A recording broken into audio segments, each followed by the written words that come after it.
munaasabadan ayaa ahayd mid hogaanka beesha Durxumin Muuse ee deegaamada degmooyinka Xiis iyo Dayaxa ay ku shaacinayeen inay kalsoonidii kala noqdeen xisbiga talada dalka iyo kulmiye sidoo kalena waxay ku cayimayeen shir ay ka tashiya oo ay beeshu isugu iman doonto deegmada Dayaxa bisha shanaad ee fooda inagu soo haysa salaadiinta siyaasiyiinta dhalinyarada iyo haweenka beeshaasi oo hadalka iska daba maray ayaa si adag u naqdiyay xukuumadda waxayna sheegeen in beeshoodu ku hungowday waxqabadkii ay filayeen sidoo kale waxay tibaaxeen inuu beenoobay ballanqaadkii madaxweynaha Soomaaliland ku dhagax dhigay dekedda magaalo xeebeedda degmada Xiis ee gobolka Sanaag waa kuwan xubno kamid ah odayaasha waxgaradka iyo madax dhaqameedka beesho arrimahaasi ka hadlaysa waxay ummadanu koow go'aansatay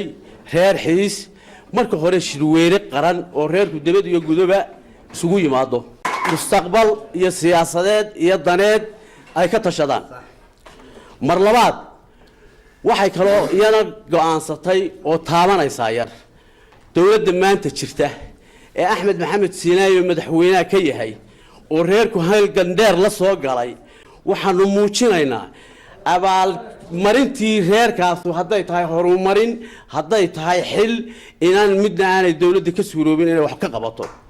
tabagabayga madaxweynahan taaru dirayaa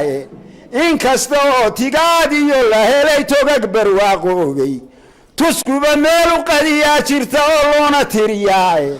taageeradii reer madheedh nooma soo tabane dekedii Xiis ee ugu dambeysay 5 sanadood markaanu sugaynay wixii aanu lahayn aanu aad naga xadhigtaan ku sameeyay sidii tanaaba dhamaanaysa horta waxa leeyahay ama dekeda dhis ama dhagax ka qaad laakiinse waxa meesha nooga muuqan oo adiguna garanaysa oo aad wareegto ku magacawda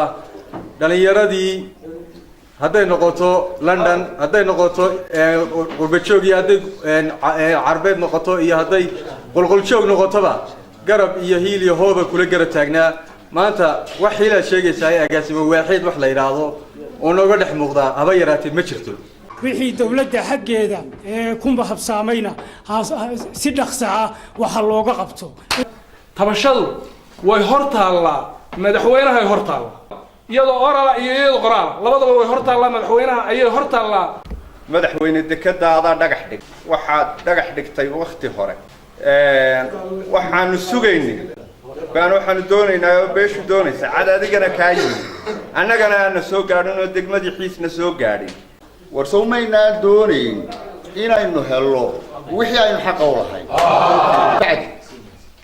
madaxweyne tabashadayadu maaha halkan oo kaliya aanu hadeer ka hadlayno maaha midaanu ku soo gudbinay waa midaanu madaxweyne kuugu nimi laba jeer hadeer waxa keenay de waxbaad qaban weyday madaxweyne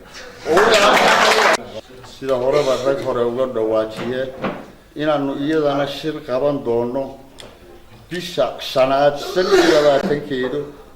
ay dhammaan beesha Durxumin dibadda iyo gudahaba ay isugu iman doonto